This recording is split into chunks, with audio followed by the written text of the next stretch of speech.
Dyma ni wedi cyrraedd dy Merchar yr Eisteddfod. Yr Eisteddfod amgen eleni yn Nhregaron, ond peidiwch â poeni, mi fydd yr Eisteddfod yn Nhregaron yn 2021.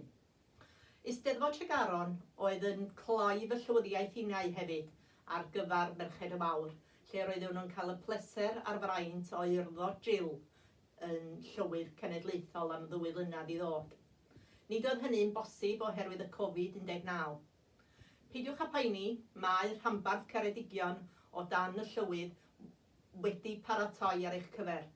Mi fydd pob dim yn cael ei drosglwyddo ymlaen i flwyddyn 2021. Felly, o'r llwyfan cenedlaethol yn 2021, mi fydda fi, fel y llywydd cenedlaethol ar hyn o bryd, yn trosglwyddo'r gadwyn hardd yma i Jill.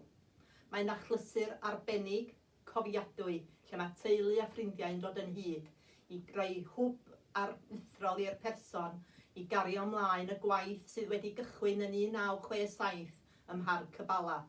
Mudiad Merched y Mawr, mudiad unigryw i Gymru drwy'r iaith Gymraeg.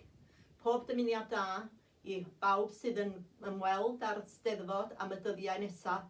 Mwynhewch, mae'r arlwyn mendigedig.